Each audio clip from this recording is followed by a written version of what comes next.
lose, you go to the group stage. You win, you go to the playoff bracket. So yeah, it's already decided that Falcons are going to the playoff bracket. Can Solo just get the clean sweep and take a map off Maru? I mean, Solo's been really good lately. He's actually been a really excellent ZVTer.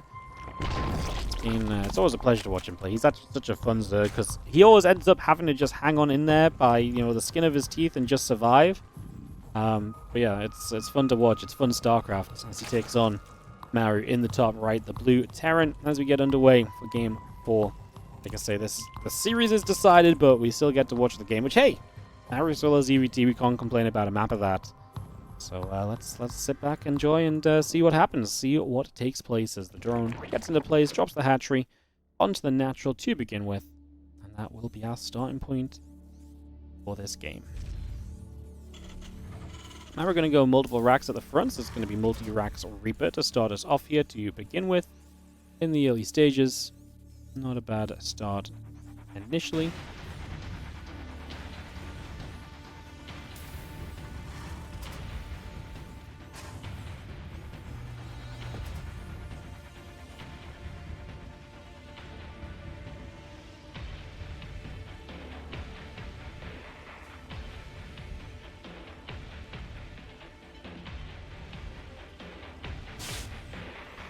And racks coming about, orbital coming through, we add on that marine, so we just get settled for a couple of moments.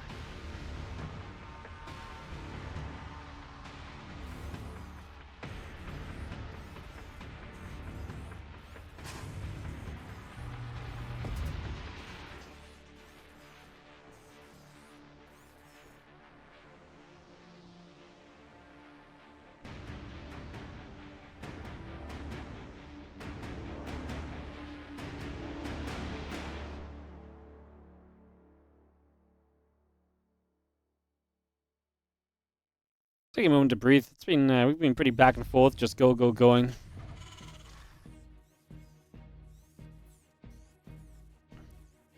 Take a chance to just take a couple moments early in the CVT. Obviously, what's wild here is that we never built Reapers, so I'm talking about the multi-racks Reaper. Meanwhile, Maru's like, oh, what if I just build Marines? So he's going to build a bunch of Marines, and we are going to start going across the map with Marines and an SCV, so looking to maybe bunker up the third base location. Still a sword with the Overlord, so he's just going to pull back and not build the third hatch right now, and I can't imagine Maru pushes the natural. I imagine this is like a just a little bit of a poke. If you could have cancelled the third hatch or so, that would have been nice, but it's just not there, so I imagine he's checking the left side just in case, but if it's not there, these Marines have got to go home. Like, there's Lings on the map now. There's not a late Ling speed either from Solo. It's going to be done in 20 or 30 seconds, so it's absolutely fine timing. Maru is still on the map with these Marines, man. The Ling's going to see the Marines right there. Not worth giving up a Ling to kill the SCV, honestly. So, you know, once these Lings have Ling speed, that's going to be way better. And, yeah, you may as well just have as many Lings as possible once you've got that Ling speed out. Right now, these Marines might never get home because Solar is running to the upper right-hand side. He's going to be able to turn around and jump onto those Marines and, like I say, maybe force us around here. So, he's going to make sure they don't get home, potentially. It's not a lot of Lings on the map, but if he has other Lings that can catch up, they're quite far away, though. He's going to give it a go. Like I say, you get this around quickly. Going to go and get a couple of Marines. I don't hate it. A couple of Marines for the Lings. Extra Lings showing up. We're going to try for this around. Forces the depot to raise. Maru's a little bit afraid of letting the Lings in. He doesn't know how many exactly are coming behind this. Solar has been droning for a big part of this. As that hatchery comes up, gets settled down. Just going to be seeing that stimp back and a few Marines building as well. Command Center and the SCVs all coming across. Starport in production. SCVs on the way as well.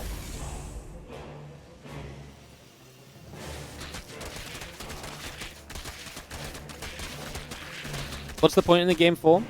So the TLDR is, I imagine that basically CranK made this a rule because the maps are predetermined and the games are predetermined in terms of, like, the 4 players get set out already. So A, the players are here and expecting to play anyway. So they're already here. And then B, like, from the sponsor point of view, basically it means you can guarantee there will be 12 maps on this day instead of there potentially just being 9 maps. And it just makes a big difference knowing you've got some guaranteed amount of games. Because otherwise, maybe your sponsor's not happy, it's not long enough of a day. And when you kind of run a format like this, it's just a little risky that it could go very quickly instead of speedy. So for the sake that the players are already here and expecting to play, then yeah, it just keeps things consistent. It also means you're more likely to kind of take a certain amount of time for the first series, so then the guys that are playing the second series aren't like, you know, you don't have a lot of downtime because they weren't expecting to play so soon because the first series was super fast. So there's just some admin reasons. In this case, there's no extra prize money for winning the game or anything. Just a little bit of pride. I mean, yeah, TLDR is just to help the tournament format out a little bit, so.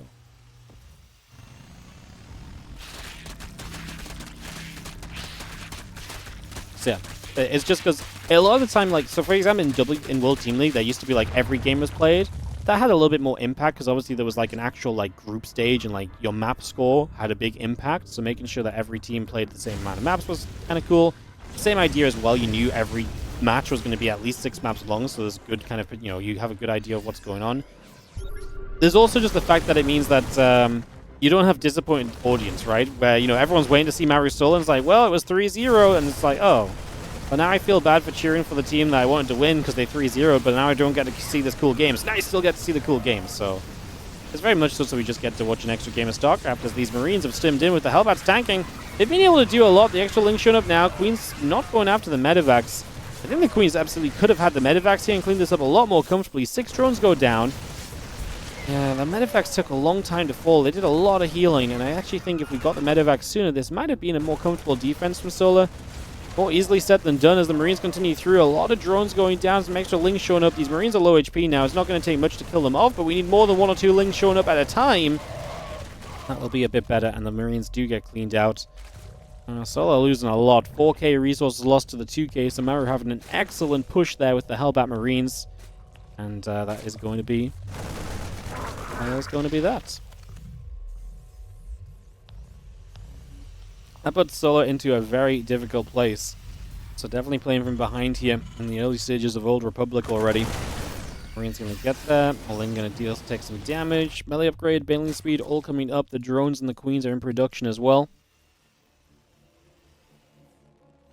One upgrades building from Maru, so he's going to have an upgrade lead here. Honestly, if he goes with these next 2 Medivacs, or like, and just commits, he might get there before Bane speed is done, and that might be very difficult to deal with, actually, especially after you've taken a bad trade early. Don't forget, we lost, like, you know, a load of the queens, so injects will have been affected. There's not going to be a massive queen defense available either.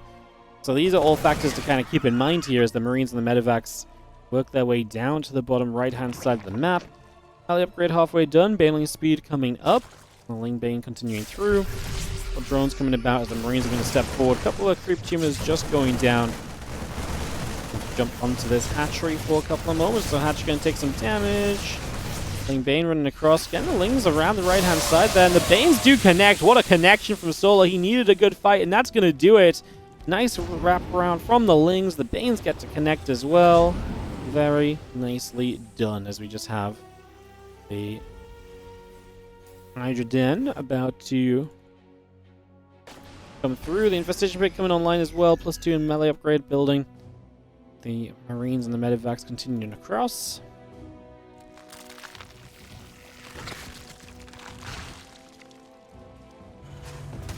Single Zergling just going to continue by.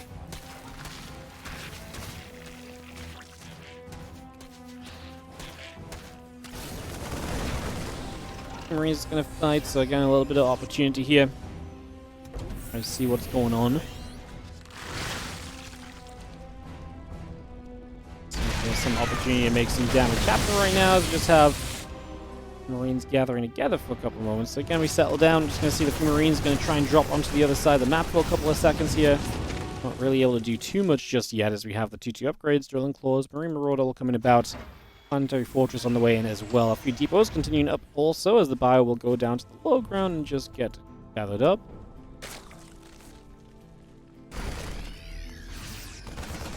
Marines get in after the creep team is here. As obviously clearing up creep is a nice thing. Maru holding the supply lead in this game. Solo on his way to that lurker den, man. On his way to that lurker den, so he's going to be on those lurkers soon, and I mean, if he can survive till then, there's always a chance. You know, Solo with lurkers is an absolute beast. He can always turn the game around if he gets lurkers out, so yeah. Let's see what happens as the Marines step up. Just going to get rid of a couple of creep tumors.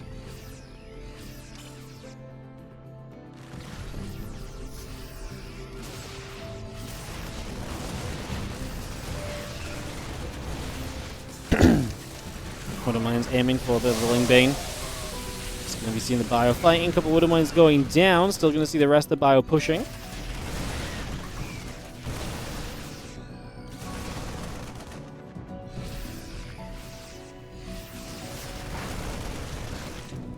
Bio's going to push. A little scan coming through.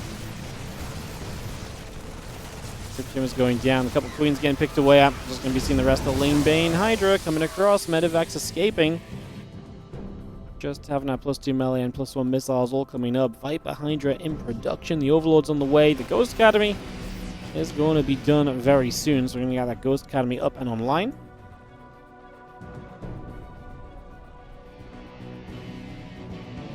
Got some Ghosts available. Obviously, we're in the later stages now, so it makes sense, especially as Lurkers are very soon going to be available. Bio gathering up. Hatchery gets cancelled. Just going to be seeing the adrenal glands, Lurker speed, Lurker range, seismic spine, sorry, on the way up. And so a little bit of everything being upgraded for Solar. He's really kind of eaten up into the late game here, getting to where he wants to be. Ling Bane taking the chance to dive forward. Some Marauders going down. The Medivac looking for a dive here and there. Some Lings counter-attacking on top of a tank. But there is this big push on the bottom side we've got to look at. This hatchery will fall. And that means that Maru is going to reduce Solar down to a 4-base Zerg just before he's getting powerful, just before those Lurkers are in play. Maru trying to cause as much chaos as he can while he can with this drop play and just take as much of an advantage as he can over these last few moments while still possible.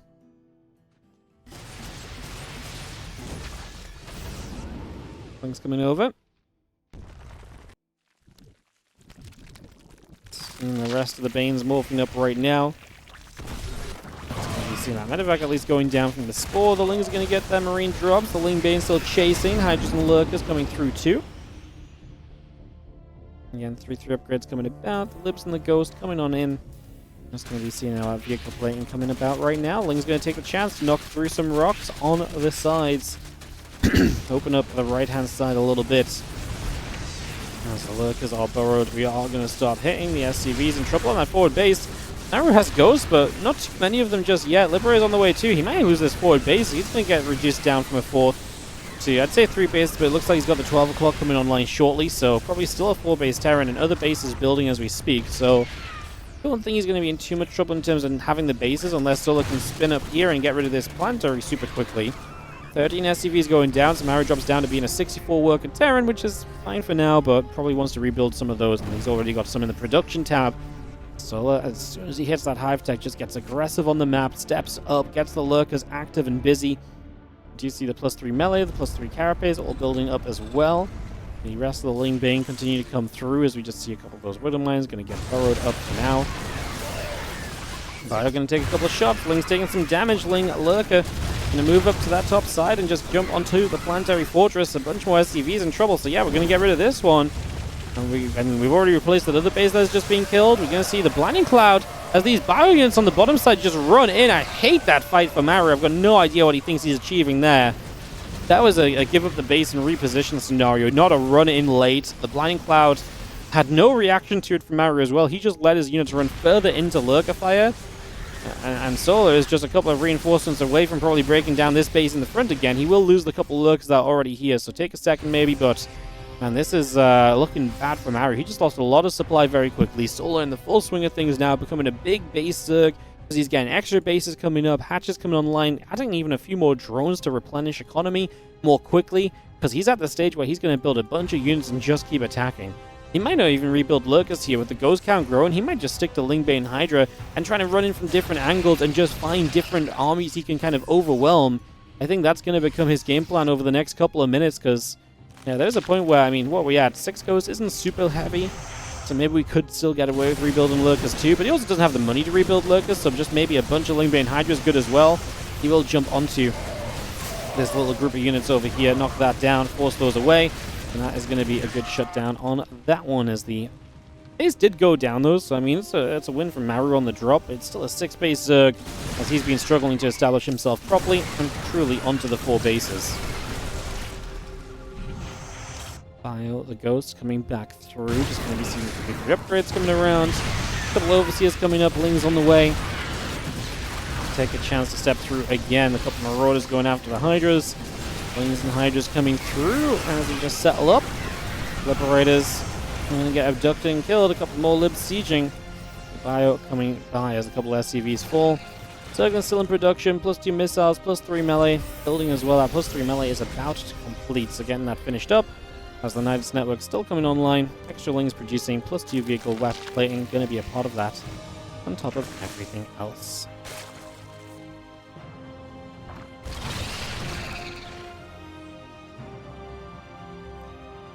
Virus gathers up, Orbital wants to get across here, land onto this location if it can. The Knight is obviously coming in to be a little bit of a block. The Lings, Hydras, and Danes are going to take a chance to step forward, jumping onto this planetary fortress.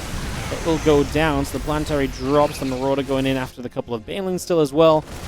I mean, again, Solo basically picks a base, attacks it, and it dies right now. Maru is not succeeding in stopping this Zerg army from doing what it wants.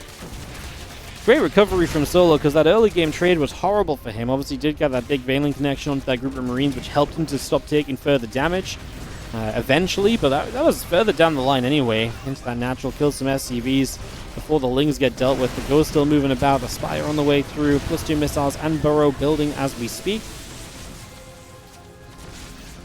The rest of that army continuing back around, Ling Hydra coming across. Just having the Hydra, Dane, Ling continue to come through. The Bio Army still gathering up, +2 vehicle plating coming online. The rest of the Marine Marauder will come through as well as the Marauder still settled. The Ling Hydra going to take a dive up to the top. Aim for that orbital command. Going to drop, get the Blinding Cloud pushed into position. Get the rest of that Bio gathering up as well. Just going to see the orbital going to land into location as well. So it's going to drop that straight into place.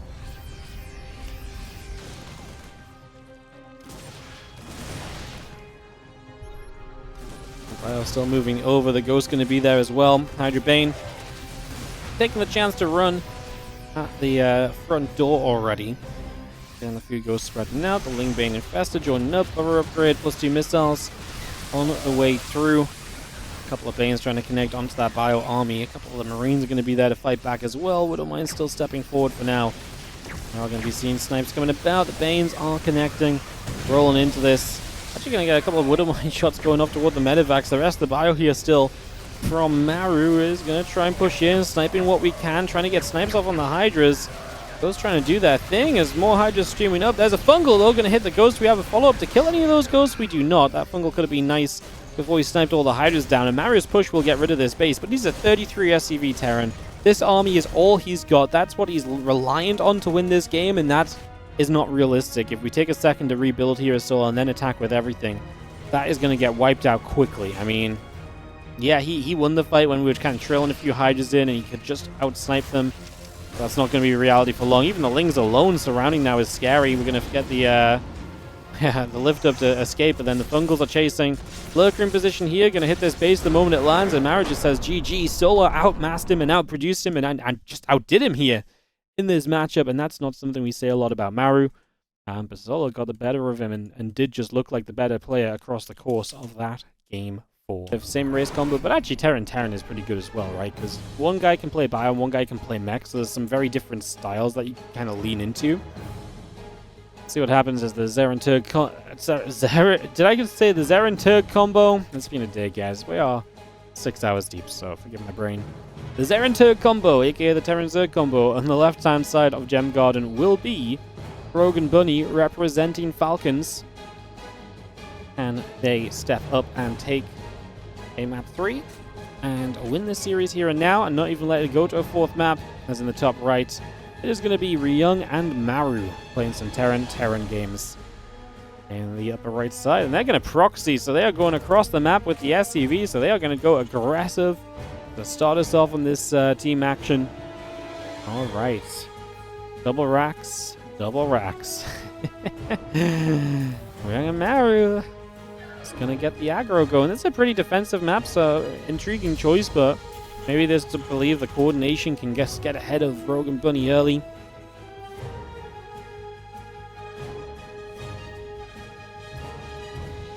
Oh, Rogue.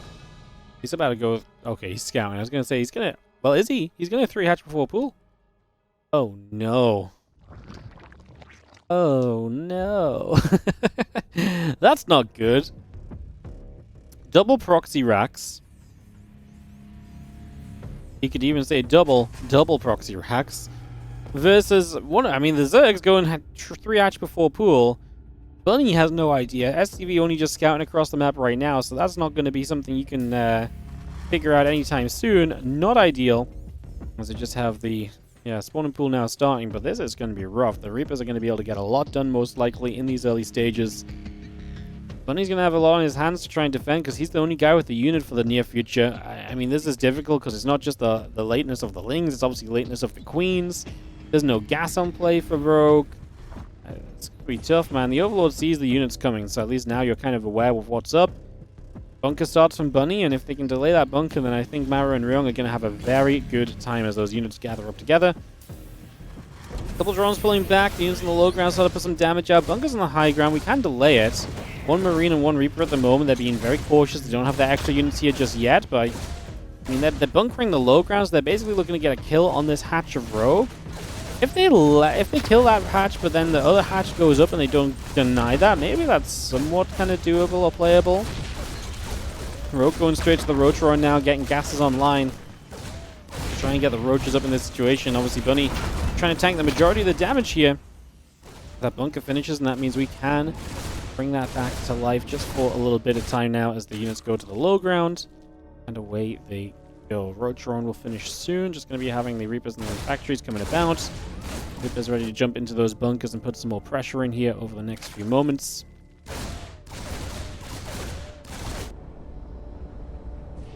Starport will build. The Hellion and the Marines coming over. Just going to be seeing those units again settling on the low ground for the moment as the Reapers just going to kill this hatchery. I mean, they've salvaged the bunkers already as well.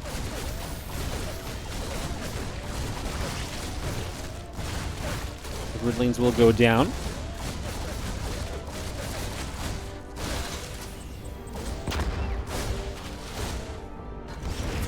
Couple of grenades going in.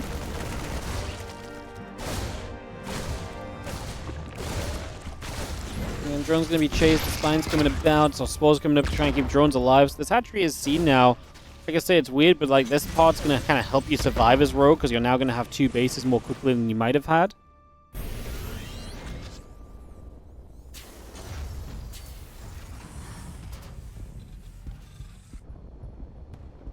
Matter of fact, Cyclone Marine still building, the Link Speed coming about, the drone on the way through.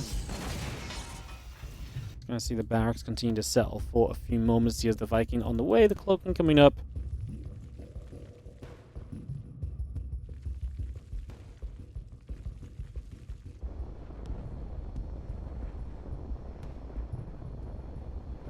Just gonna see those Reapers just moving around, still gonna be the early control. Cyclone's on the way behind this, cloaking on the way as well. As the Terrans try and get themselves into a little bit of a different position right now, trying to see where we get to.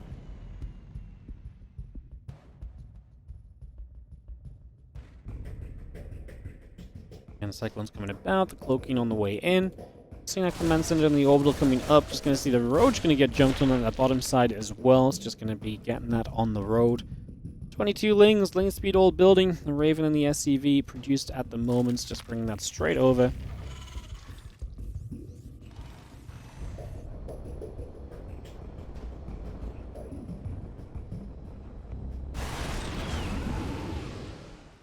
I see that Viking going to come about, Medivac getting chased.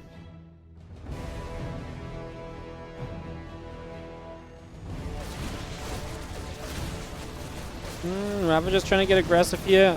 Bunny's going to get in a good position to cut off some of those Reapers, and the Ling's getting a catch as well, so all the Reapers going down there for Ryung. It's going to lose a lot of numbers initially.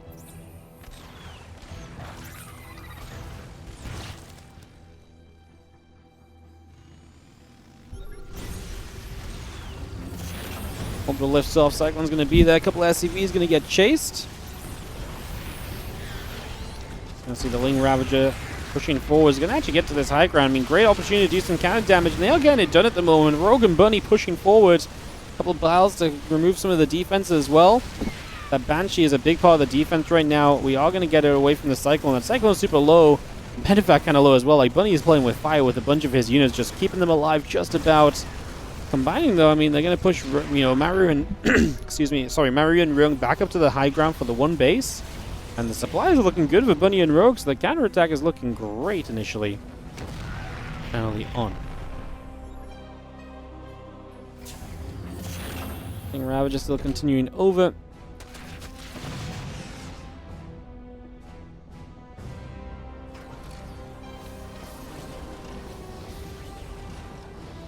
Again, so each tank setting up. The orbital going to move across. The Banshees will move. It's going to be seeing the Magfield Accelerator coming up as well.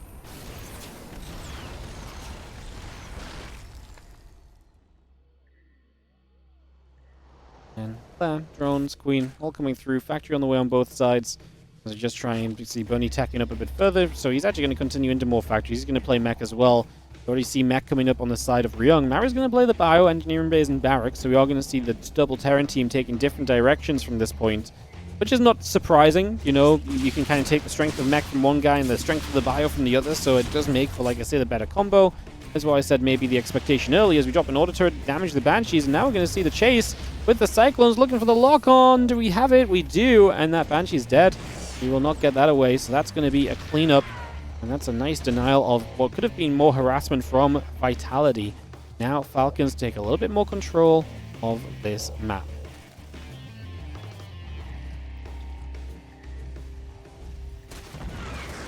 Hellion's going to get over there. Hellion goes down. We take the watchtower for a couple of moments.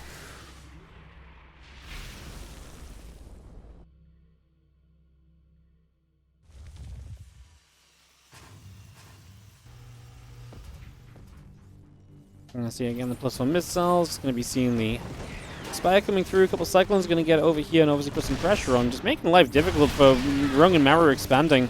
Like we already saw them forced up to the high ground. Now the tanks over here getting picked apart. I tell you what, Rogue and Bunny are definitely picking Ryung and Maru apart a little bit. Ryung and Maru are having some issues thus far. As you've seen, that Cyclone gets another couple of SCVs, and right now 80 supply for Ryung, 80 supply for Bunny. Overall, you compare the supplies, I actually think it's very even. You know, Rogue's a little bit ahead, but he's a Zerg. Maru's a bit behind the Terrans. But yeah, I honestly think it's kind of fine. So I think we've just got ourselves a good, proper game on our hands going into the next few moments.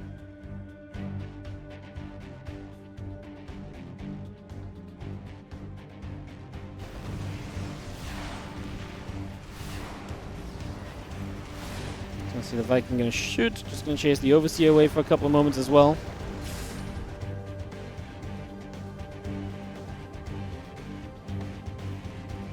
Again, 1-1 stim, both coming through. Just going to have that Magfield Accelerator coming up as well. So just continue to get that going. And close siege, the Overlord nearby.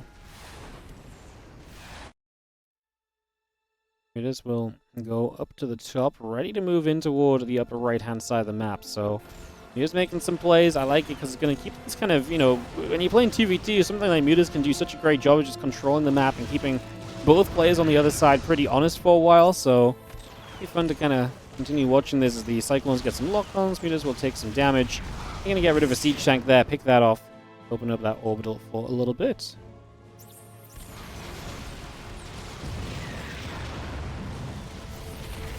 Mutaz, and then pull back the other side, just going to have the tanks still coming up as well.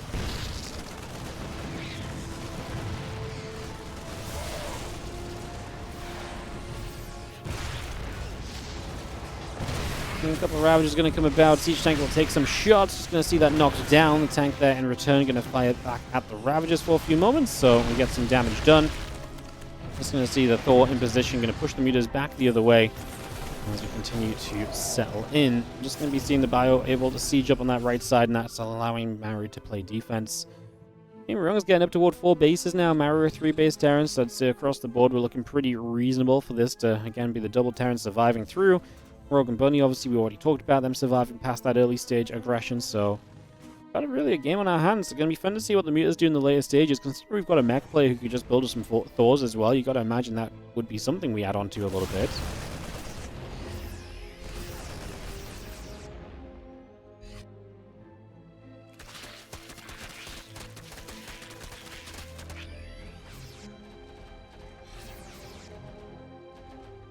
I see the army coming over. Medevacs kind of have a couple of those, like, I think there's still Cyclones inside those Medevacs.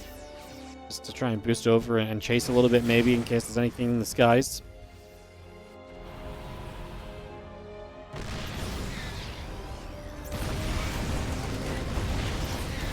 Army still pushing up this high ground. Just going to be seeing the Hellions and the Cyclones in some trouble. Tanks are going to get siege. Continue to push forward. We're going to be having that orbital command lifting up. The mutas are going to fly in, getting after a bunch of those SCVs as well. Marines getting after the mutas as in return.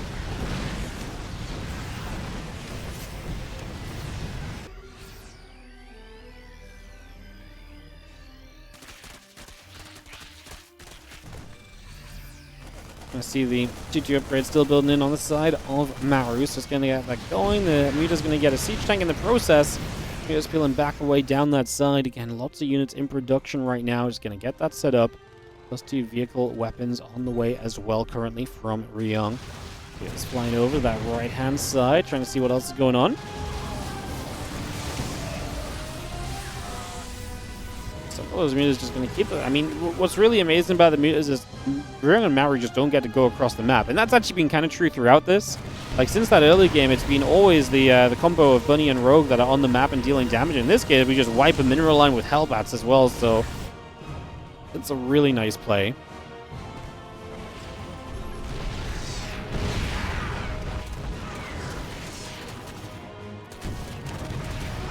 Wing's going to run through, just going to have ourselves the mutas still nearby.